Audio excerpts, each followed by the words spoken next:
Oimore janeno ma Lolwe Tv kamora mora maintiere machiegni e chenro mar Duond mine kama kelo ni chenro ni eri nyinga Joy Sudur e studio mar otieno makawuono an kaendi kod wende studio adamie thuolo mondo mi ofulno nyinge eka wadhi mbele kod twak marwa mar otieno makawuono ka otieno makawuono thuon wach mabende wadwa wuoye gi en yore machielo mag yudo ratiro e pacho kaendi machiegni ahinya chenro mar Duond mine inyalo nyisowa nyingi.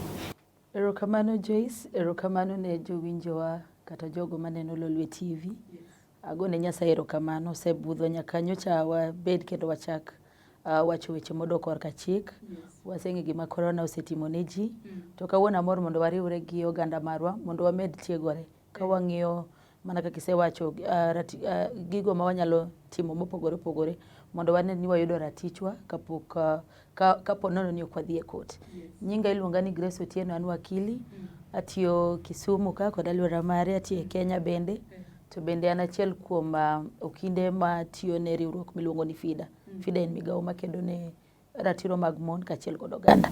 Erokamano. Machiegni ahinya Grace e chenro mar Duond mine otieno makawuono ka thuon wach mabende wawuoye gin yore machielo mag yudo ratiro kata gi dho ngere gin alternative justice system. Akawa chako gi kanyo in kaka wakili nyalo nyisowa ni alternative justice system kata yore machielo mag yudo ratiro en ang'o?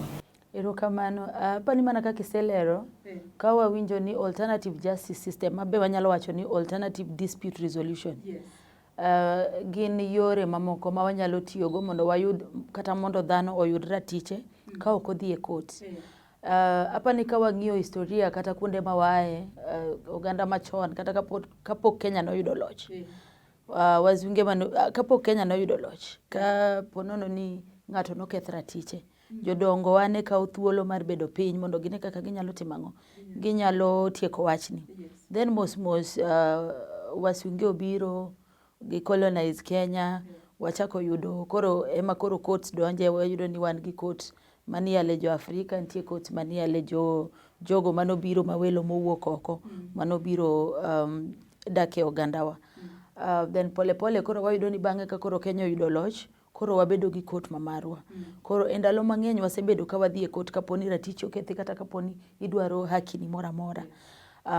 To gisani kaka kawuono otieno makawuono e thuond wach wadhi wuoye en yore go mopogore opogore. Ka wang'iyo katiba mar Kenya, katiba oyienwa tiyo gi chike modok korka kimila wa. Wawacho ni traditional customary practices and laws. Chike modok korka kimila wa kata gigo mane joluo wa machon timo mondo ne ni joyudo ratiro. En mana ni gima wang'e ni gimora mora kata these cultural practices kata gigo modok kaka kimila gi ok oningo timgi e yo magiketho ratich ng'ato kata e yo moko luwore gi gigo ma katiba dwaro. Koro iwinjo ni oningo bed ni chik kata kimila ma waluo mar joluo machon itime to ok odhi e tok chik kaka ok oketh ratiro mar ng'ato. Mano then wawacho ni chik mar joluo notimo ang'o, odhi okadho e tok katiba ma chik ok bi yiene piny ma Kenya ka. Kanyalo miyi mfano en ni e oganda wa mang'eny mar joluo wan ga gi practice moro ma ni ang'ama miyo ka jaoda otho to kayuocha dwaro ni mondo tim ang'o, otera eka tim ang'o eka yud mwandu. Ing'e ni mano an awuon kaka chi liel raticha iketho nikech ng'ani ok en ng'ama nayango nadwa kendorago. Nitiere gigo mang'eny ma ng'ato neno kuom ng'ato mamiyo ginyalo dwaro dak. Omiyo ka wadhi bedo piny kaka oganda luo ni wadhi yalo ng'ama miyo ni nikech jaodi otho to ok wanyal yie ni mondo itim ang'o, iyud mwandu mora mora e dala ka nyaka teri kaka chik luo dwaro. Koro ka wang'iyo ma ineno kama en practice mane joluo timo chon, ni dhako nyaka ter mondo eka tim ang'o eka obed chi dalani. To gi sani ka wang'iyo ratiro mag mine momiwa gi katiba kata gi chike mopogore opogore, then ng'ama miyo ni ibro bed ni tim ang'o, iketho ratiche kaluwore ga chune mikete mondo tim ang'o, nyaka oted ne yuore kotim ang'o eka obed chi dalani. Koro mago e gik ma chik kwedo. Ka anyalo mi mfano be mopogore opogore e yo mapiyo. Samoro wanyalo yudore ni watimo kes e kot. Kes ni en gimoro ma maybe an kaka judge kata kaka magistrate ayalo gimoro modok korka chikewa mag wach kata ni ng'ato notho owe jaode family ne gi nyithinde. kasto dhi katera kucho onyuol kata gi mamano. Koro kosenyuol gi mamano dong ing'eni nyathi cha mare nikech ng'eni ng'eny oganda ok ong'eni to ka ng'ama dichuo tho nyathi mano yudo gi mama cha. Chik ing'eni okawo nyathini omiyo nyathini ratiro mana kaka nyathi mar mama mokwongo cha. Omiyo ibro kawgi gibro yudo mwandu ng'ani kata kaka nyithindo moko ka be biro yuto. Aya wabro ng'iyo kamoro kaka ng'ama miyo mowecha dong wang'eni oganda wa practice mar ter ng'ama babe mawuok dhi dak gi miyo cha. Koro kapo ni miyo cha nowe gi mwandu kocha odwano yude mwandu koni bodwano yuge mwandu. Ben koro wanyalo bet piny wang'eni to chik maluo ne wacho nang'o chon. Chik masani wacho nang'o chon. Koro miyo magi gik manyalo yudo ni as much as wadhi e court kata wadhi e court mondo wamany ratiro to pod wanyalo tiyo gi yorewa ma kimila marwa iluongo ni cultural practices mondo kik wawit gigo mane waluwo chon but bende watim gi yo ma wang'eni gitimang'o giluwo yor chik kamano. Moko kuom yore go eko machielo mag yudo ratiro nitiere moro kaka arbitration.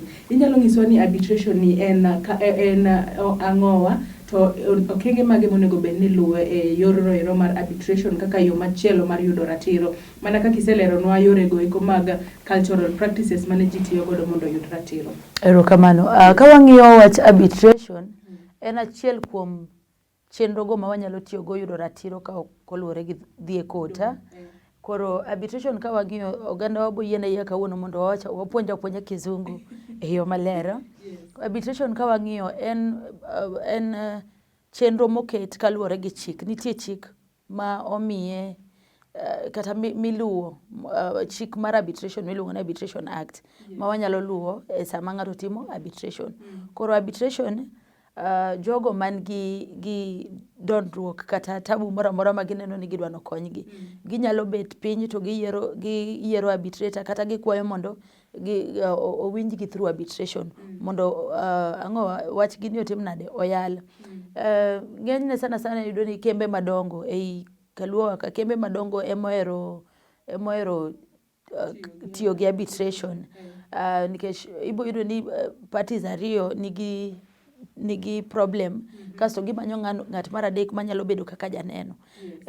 Gima watemo ng'eyo ni arbitration be arbitrator chalo kaka judge nikech abro winjo kori awinjo kocha kasa neno ni kaluwore gi gik mochiwgi mae gima wanyalo neno ni nyalo solve kata tieko problem ma wantiere goni.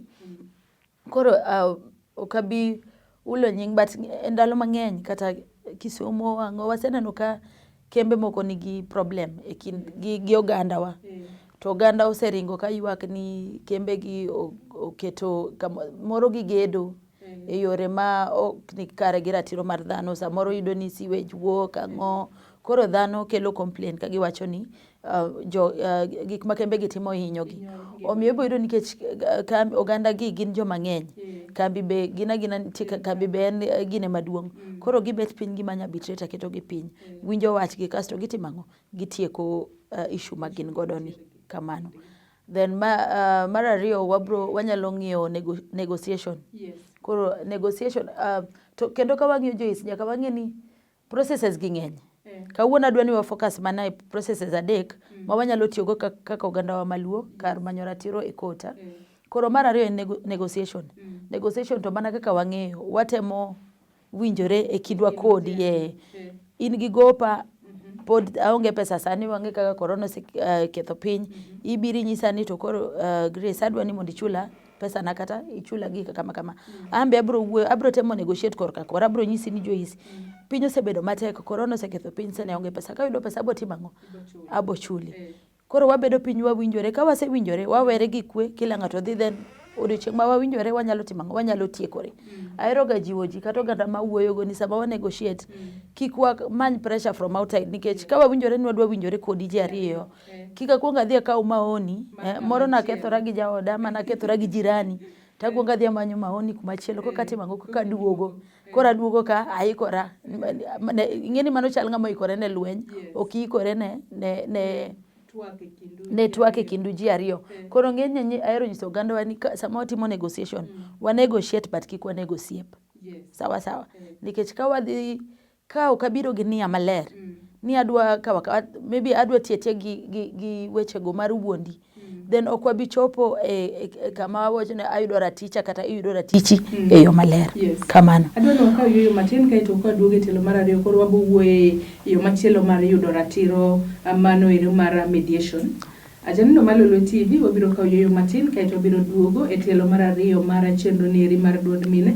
Aka bende ka otieno makawuono an kaendi kod wakili Grace Otieno mabende nyisowa kanyo yore go eko mopogore opogore mabende wanyalo yudo go ratiro kopogore gi wach noero mar dhi e doho. Ka bende osenyisowa wach noero mar mediation kama bende inyalo luongo ng'ama chielo kata third party mondo bi okonyu e tieko gwandruok manie kindu. Kopogore gi mano bende oleronwa kanyo wach noero mar negotiation mabende unyalo twaka e kindu ji ariyo mana ka un gi paro maliw mondo mi utiek ywaruok moro amora mantiere kindu kopogore gi dhi e doho mondo mi okonyu. Imedo mana kete e TV marwa mar Lolwe.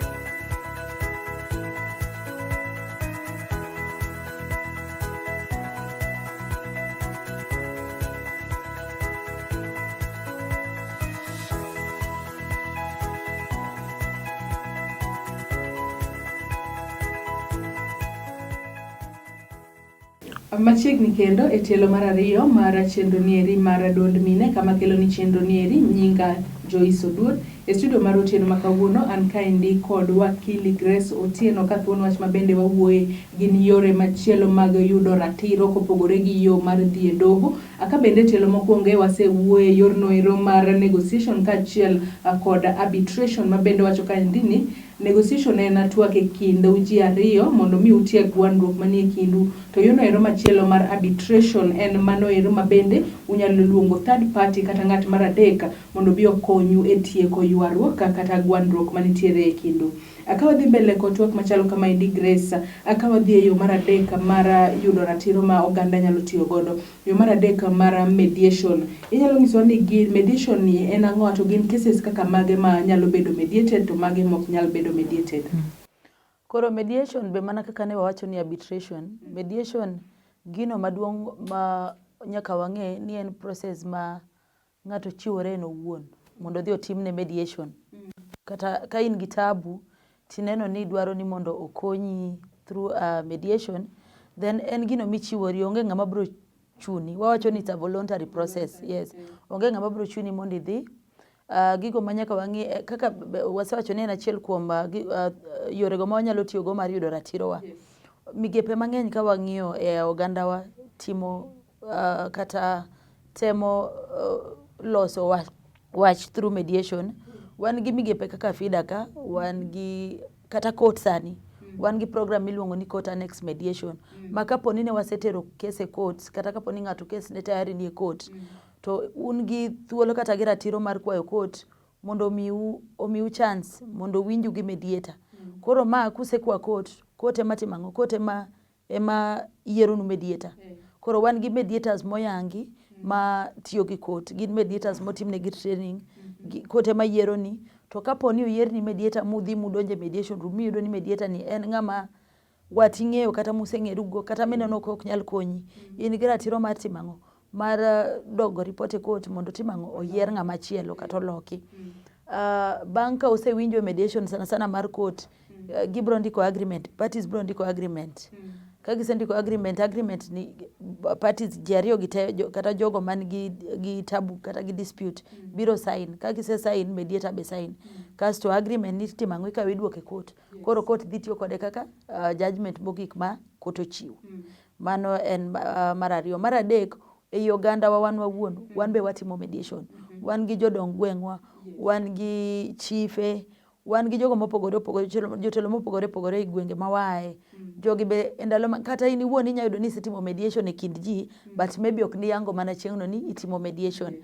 Ka dhako gi chuore okethore, nyaku mabor dwa bano gike wuod kama dwa riembe ibet piny tinyiso gini ok wawinjo nikech ndalo mang'eny yudo ni dispute kata tungni ma wabedo gago makelo koko e ogandawa gin kaluwore gi koso mar wuoyo ma waluongo be ni communication mane gima ng'ongo to e sama koro ji ariyo ok nyal winjore kata kane wadonjo ohala to tungruok odhi obede kindwa to ok wanyal wuoyo ok wanyal winjore then ber ka ng'at mar adek bedo mondo tim ang'o mondo konywa mondo wane ni wanyalo chopo e kiwango maber koro i oganda wa ndalo mang'eny watimo mediation to pok wayango gima daher nyiso oganda wa ni mana kaka nisewacho wach cases ma oningo watime mediation cases mag law chik oyienwa mondo watime mediation to be ndalo mang'eny yudo ni samoro wanyalo ringe e court ne wach law to en gino moro matin ma debed ni wanyalo solve then de watieke piyo piyo cases modok korka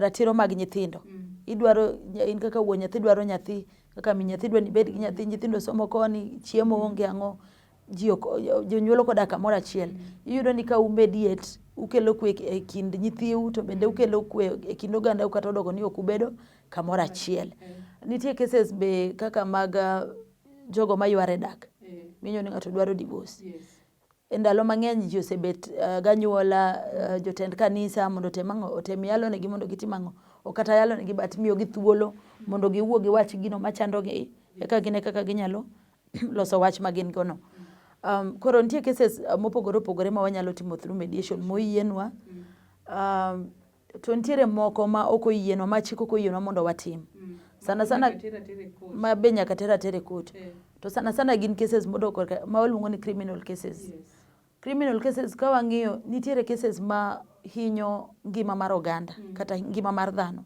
case kaka mada ng'ato oneko udwa bedo piny udwa negotiate en gino moinyo ngima dhano omiyo en case ma nyaka tere court mondo tim ang'o owinj mondo ng'ato oyud hukumu mare criminal cases ibodo ni ndalo mang'eny kata a lot of time gikawga police mondo tim investigation sirikal through police timo uchunguzi gineno ni ng'ama nie makosa kasi mako ng'ama nigi kosa no ka wang'iyo cases kaka bambo mar nyithindo bambo mar nyithindo kata joma mine kata joma chuo be samoro yudore ni kata ng'ato oketho ratiro margi ka wang'iyo cases gin cases modok mamako ngima mar dhano mana kaka ne wasewacho wang'iyo ne scenario Joyce nyathi ma jaiga achiel mobambi unudhi uwinjoru kaka nyuola umediate wach ni koro yudi gi ketho kel kata diel moro kata dhiang' moro mondo tima mondo wach ni orum nyathini bro dogo kadongo but kiongo ma en go kaluwore gi gima notimore ne cha pod bro mana luwe ji oganda bro ng'iye kaka ng'ama ratiche nosekethi nitiere gigo kata ngima ni owuon onyalo hinyore nikech en nyathi ma pod tin ma dende pok otegno omiyo magi cases ma chik ok oyienwa mondo watim ang'o wa mediate a lot of times ibo yudo ni jomoko wacho ni an awuoyo gi chief min nyathi ema nowacho nang'o ibiro ka oyudi ni immediate cases ainagi inyalo maki materi e court in bende nikech igeng'o ne ng'acha yudo ratiche koro miyo daher jiwo oganda wa ni kata ka wadwa temo tiyo gi yore gi mondo waket kwe kik watim gigo ma hinyo ngima dhano wang'e ni waluwo chik kaka chik dwaro ni mondo mediation otim samoro nyalo timo mediation ni wuon kaka jaduong' gweng' kata chief ma ji yware ma yudo solution tamre ok ochuno gima ero ga nyiso ji ni ing'eni ng'ato nyanyisi ni an atemo mondo awinj jogi to ng'ato kudwa wuoyo ok gidwa ni mondo ginyisa gima chandogi gima daher jiwo oganda wa ni mediation kaka ne wacho ni en gino ma ng'ato donje gi chuny mo oyangore en owuon odwar mondo tim kik ichune kes ok mari kineno ka parties ok winjre wene gi thuolo mondo gitim ang'o gidog giwuo kata gimanyo moro amora ma ginyalo tiyo godo kamano Ajalo Lolwe TV mana kaka isewinjo ka Grace nyisowa kanyo endo ani cases moko nitiere mok nyal bedo mediated to nitiere cases go eko manyalo bedo mediated ka bende onyiso ganda ni cases go eko modok koka neka ka achiel kod cases go eko mag bembo mago gin cases kata buche manyaka tere doho mondo jang'ad buche ong'ad bura go eko yo makare mondo jalno ero mabende oketh ratire yo moro amora oyud ratiro maber to buche go eko mag negotiation kata mediation gin mago eko ma ji ariyo nyaka bed piny ba winjre maber e kanyala kalgi kata e ginyalo yudo solution e yo makare Akawa dhi mbele kod twak ma kama indi, Grace inyalo nyisowa ni gin ber made, advantages gi disadvantages mag alternative justice systems gin kaka mage. Okay, koro ka wang'iyo ber ma wayudo kuom processes ma wase yore machielo gi tapa ni boganda bro yie koda nikech ka wang'iyo mokwongo en wach pesa. Tero kese court mako wakili mineni luwo ma en pesa mang'eny. To gimoro kaka mediation en gino ma wanyalo time tie yien kata kama wabete ka to watieko. Koro ka wang'iyo waneno ni onyalo sevo omenda kata onyalo sevo pesa mang'eny maditiyo godo e court. Okajiw jo winjo kata jogo manenowa mondo giwe manyo okinde kaka nikech abro nindo kech kiny. To ka wang'iyo bende ber moko ma okonyowago ni en ni process flexible. Oyot. En gimo ma wanyalo timo kama wantie. Ok ochuno ni nyaka idh gari kata kaw pikipiki maringa dhi e court mondo winja kata adhi e court ayudo ka judge pod onge kata magistrate tuo kata wakili machielo cha onge. Koro ineno ma watimo atima kata watimo ang'o watieko kata ka en jaduong' gweng'e mane wadwa ni mondo obi obed mediator marwa onyalo wuok nikech owuok e alwora marwa onyalo wuok e dalane to biro kama jogi nitie to timo ang'o to winjogi. Machielo bende ka wang'iyo cases mane court sani Joyce wan gi cases mang'eny.